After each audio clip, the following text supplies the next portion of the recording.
रिपॉइंट classes कैसे हैं? रिपॉइंट classes के शेड्स एंड न्यूज जल्दी से कमेंट करके बताइए मुझे आप सभी कैसे हैं। आई होप आप सभी बहुत अच्छे होंगे और मजे में होंगे और अपने एग्जाम की तैयारी बहुत ही अच्छे तरीके से कर रहे होंगे।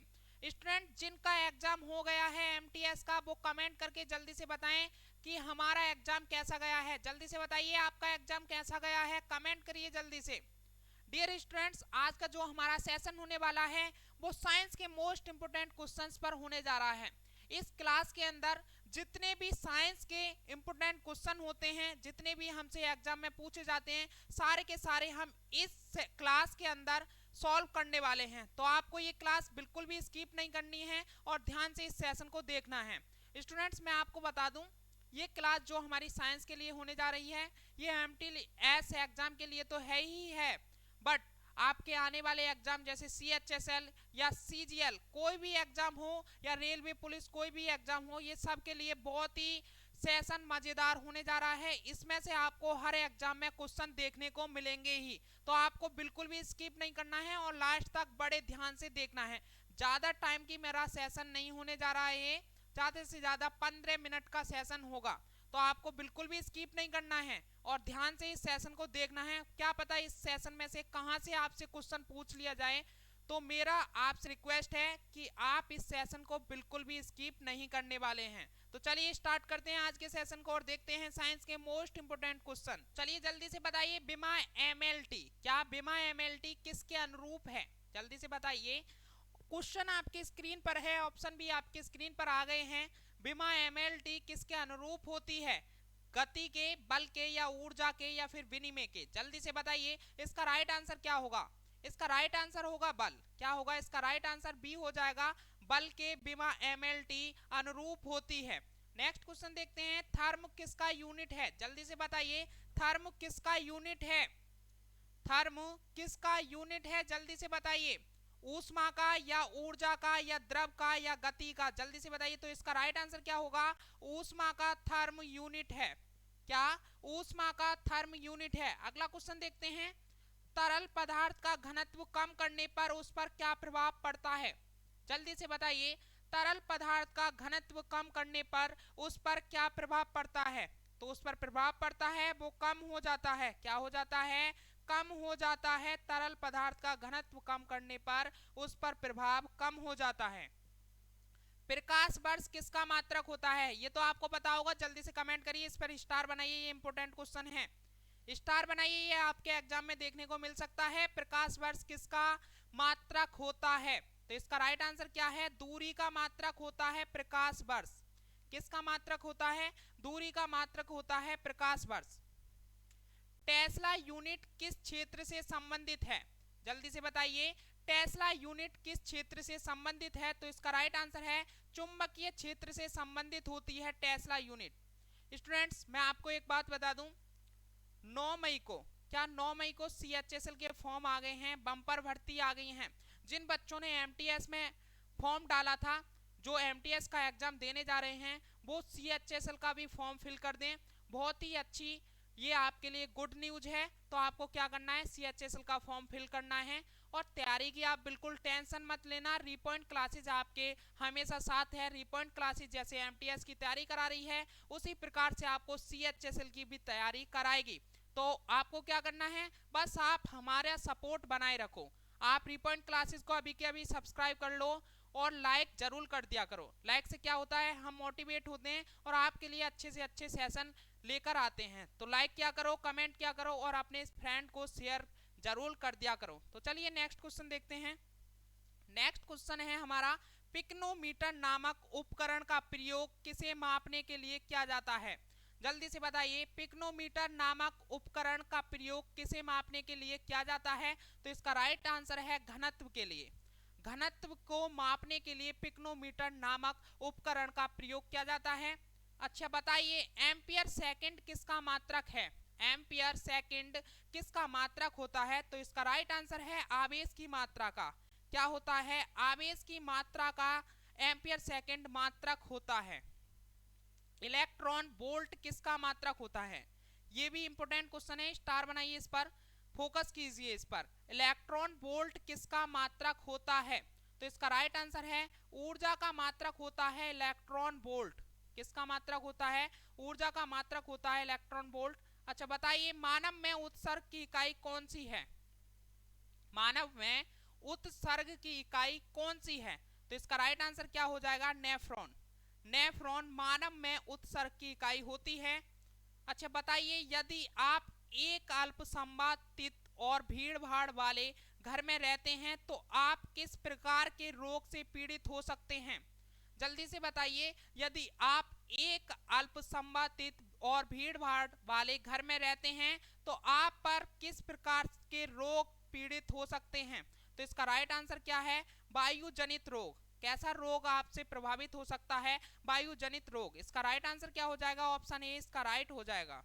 नेक्स्ट क्वेश्चन देखते हैं, ध्वनि की प्रबलता और तीव्रता निर्भर करती है। ये भी इंपॉर्टेंट क्वेश्चन है, इस पर स्टार बनाइए। ध्वनि की प्रबलता और तीव्रता निर्भर करती है, किस पर निर्भर करती है? जल्दी से बताइए। इसका राइट आंसर क्या होगा? इसका राइट आंसर होगा ध्वनि तरंग के आयाम पर। किस पर? ध्वनि तरंग के आयाम पर ध्वनि की प्रबलता और तीव्रता निर्भर करती है। प्रकाश तरंगें किस प्रकार की तरंगें होती हैं? ये भी बहुत इंपॉर्टेंट क्वेश्चन है, इस पर भी स्टार बना लीजिए। ये आपको एग्जाम में देखने को जरूर मिल सकते हैं जिन पर मैं स्टार बना रहा हूँ। वैसे तो ये पूरा ही इंपॉर्टेंट सेशन है बट मैं इसमें से भी आपको इंपॉर्टेंट बता कर जा रहा हूँ, तो इन पर ज्यादा फोकस करना है। प्रकाश तरंगें किस प्रकार की तरंगें होती हैं? तो ये होती हैं अनुप्रस्थ तरंग। किस प्रकार की तरंग होती हैं? प्रकाश तरंगें अनुप्रस्थ तरंग होती हैं। राइबोसोम, ओहो ये बायोलॉजी का क्वेश्चन आ चुका है। राइबोसोम निम्नलिखित में से किसके लिए कार्यस्थल है? जल्दी से बताइए, राइबोसोम निम्नलिखित में से किसके लिए कार्यस्थल है? प्रोटीन संश्लेषण या प्रकाश संश्लेषण या वसा संश्लेषण या श्वसन संश्लेषण? कमेंट करके बताइए क्या होगा इसका राइट आंसर। ऑप्शन देखिए स्क्रीन से। तो इसका राइट आंसर होगा प्रोटीन संश्लेषण। प्रोटीन संश्लेषण राइबोसोम के लिए कार्यस्थल होता है, तो इसका राइट आंसर ऑप्शन ए हो जाएगा। नेक्स्ट क्वेश्चन देखते हैं।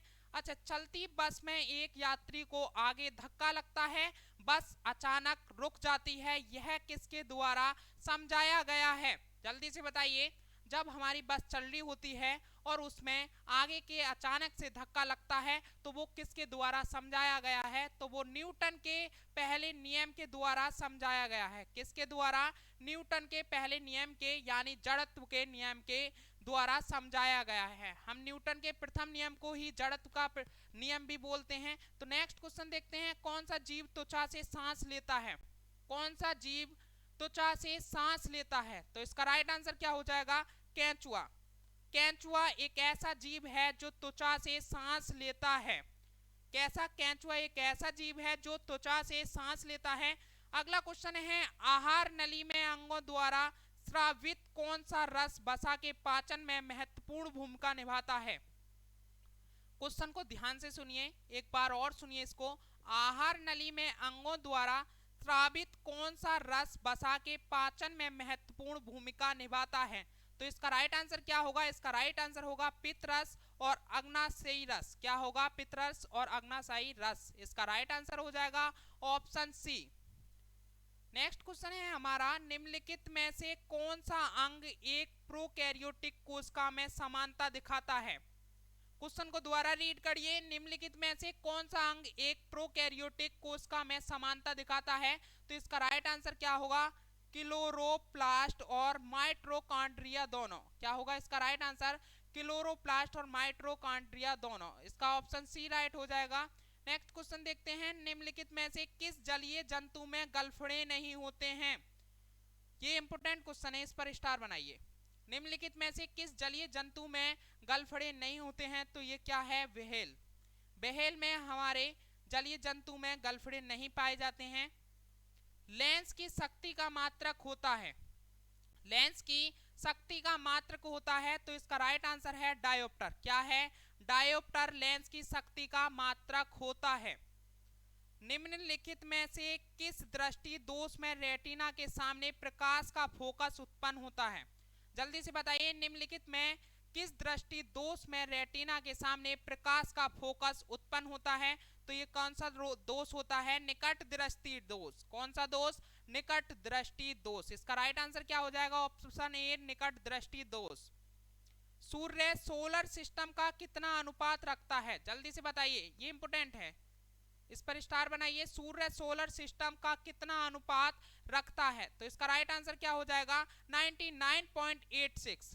इसका राइट आंसर क्या हो जाएगा? ऑप्शन डी 99.86 सूर्य सोलर सिस्टम का अनुपात रखता है। चलिए बताइए, पीलिया शरीर के किस अंग को प्रभावित करता है? स्टार बनाइए, ये इंपोर्टेंट क्वेश्चन है। क्या बनाइए? स्टार बनाइए, ये इंपोर्टेंट क्वेश्चन है। पीलिया शरीर के किस अंग को प्रभावित करता है? तो इसका राइट आंसर क्या होगा? ऑप्शन ए यकृत को। अच्छा मुझे बताइए, किस विटामिन की कमी के कारण हमारे शरीर में पीलिया रोग होता है? विटामिन का चैप्टर मैंने कल ही फिनिश कराया है ना, तो उसमें सारा कुछ पढ़ाया था। तो कमेंट करके बताइए जल्दी से, जल्दी से बताइए कमेंट करके, किस विटामिन की कमी के कारण हमारे शरीर में पीलिया रोग होता है? तो ये होता है विटामिन B12। क्या होता है? विटामिन B12 की कमी के कारण हमारे शरीर में पीलिया रोग हो जाता है। अच्छा आपको क्या करना है, कमेंट बॉक्स में मुझे विटामिन B12 का रासायनिक नाम बताकर जाना है। क्या रासायनिक नाम बताकर जाना है विटामिन B12 का। कल मैंने सारे के सारे रासायनिक नाम विटामिन का संपूर्ण निचोड़ कराया था ना। जिसने अभी तक सेशन नहीं देखा है वो वाला जरूर देख लीजिएगा, बहुत इंपोर्टेंट सेशन है वो भी। चलिए बताइए जल्दी से, मायोपिया शरीर के किस अंग का रोग है? मायोपिया शरीर के किस अंग का रोग है? तो इसका राइट आंसर हो जाएगा नेत्र। मायोपिया नेत्र का रोग है। मायोपिया शरीर के नेत्र अंग का रोग है। नेक्स्ट क्वेश्चन देखिए, मनुष्य में कितने जोड़े गुणसूत्र पाए जाते हैं? ध्यान से देखिए इस क्वेश्चन को और स्टार लगाइए, इंपोर्टेंट क्वेश्चन है। मनुष्य में कितने जोड़े, पहले तो इस पर फोकस कीजिए, जोड़े पूछा है तो कितने जोड़े गुणसूत्र पाए जाते हैं? तो इसका राइट आंसर क्या होगा? 23। और टोटल कितने गुणसूत्र पाए जाते हैं मनुष्य के शरीर में? तो उसका राइट आंसर क्या होगा? 46 टोटल पाए जाते हैं। तो चलिए इस पर टिक करिए। इसका राइट ऑप्शन क्या होगा? बी हो जाएगा इसका राइट आंसर। मनुष्य में 23 जोड़े गुणसूत्र पाए जाते हैं। चलिए बताइए, जल में घुलनशील विटामिन कौन से होते हैं? जल्दी से बताइए, कल मैंने विटामिन का चैप्टर कराया था, टॉपिक कराया था, पूरा फिनिश कराया था कल मैंने विटामिन का टॉपिक, उसमें सारे अच्छे तरीके से विटामिन पढ़ाए थे। तो जल्दी से बताइए, जल में घुलनशील विटामिन कौन से होते हैं? इसकी तो मैंने ट्रिक भी बताई थी। तो जल में घुलनशील विटामिन विटामिन बी एंड सी होते हैं। कैसे? इसकी ट्रिक क्या बताई थी? ट्रिक थी भैंस गई पानी में। क्या था? भैंस गई पानी में। भैंस गई पानी में, पानी में। तो इस भैंस से क्या बना था हमारा? भैंस से बी बना था और सा से सी बना था। तो विटामिन बी और सी किस में घुलनशील होते हैं? पानी में घुलनशील विटामिन होते हैं बी और सी। चलिए नेक्स्ट क्वेश्चन देखते हैं, इंसुलिन की कमी से कौन सा रोग होता है? जल्दी से बताइए, इंसुलिन की कमी से कौन सा रोग होता है? तो इसका राइट आंसर है मधुमेह। मधुमेह रोग होता है इंसुलिन की कमी से। चलिए बताइए, इंसुलिन में उपस्थित होता है, जल्दी से बताइए, इंसुलिन में उपस्थित होता है। तो इसका राइट आंसर हो जाएगा प्रोटीन उपस्थित होता है इंसुलिन में। दूध का सफेद रंग किसके कारण होता है? जल्दी से बताइए, दूध का सफेद रंग किसके कारण सफेद होता है? तो इसका राइट आंसर हो जाएगा कैसीन के कारण। ऑप्शन डी इसका राइट हो जाएगा, कैसीन के कारण दूध का रंग सफेद होता है। बताइए मुझे, दूध को किस यंत्र में मापा जाता है? दूध को किस यंत्र में मापा जाता है? तो इसका राइट आंसर होगा लैक्टोमीटर। क्या होगा? लैक्टोमीटर द्वारा दूध को मापा जाता है। पालक में प्रचुर मात्रा में क्या पाया जाता है? ये तो आपको पता होगा, पालक में प्रचुर मात्रा में क्या पाया जाता है? तो इसका राइट आंसर हो जाएगा आयरन। आयरन पाया जाता है पालक में प्रचुर मात्रा में। अच्छा बताइए, गाजर में प्रचुर मात्रा में क्या पाया जाता है? कौन सा विटामिन गाजर में प्रचुर मात्रा में पाया जाता है? ये आपको कमेंट करके बताकर जाना है, या आज के सेशन का आपका क्वेश्चन है जो आपको खुद मुझे बताना है। कमेंट करके आप बताकर जाएंगे कि गाजर में कौन सा विटामिन प्रचुर मात्रा में पाया जाता है। तो चलिए, आज हमने साइंस के सेशन लिया था जिसमें साइंस के जितने भी क्वेश्चन बन सकते थे सारे के सारे मैंने आपसे डिस्कस कर लिए हैं। तो आज के लिए इतना ही, फिर मिलते हैं एक और नेक्स्ट और मजेदार सेशन के साथ में। जब तक के लिए जय हिंद, जय भारत और वंदे मातरम। थैंक यू दोस्तों, फिर मिलते हैं एक और ऐसे ही मजेदार सेशन के साथ में।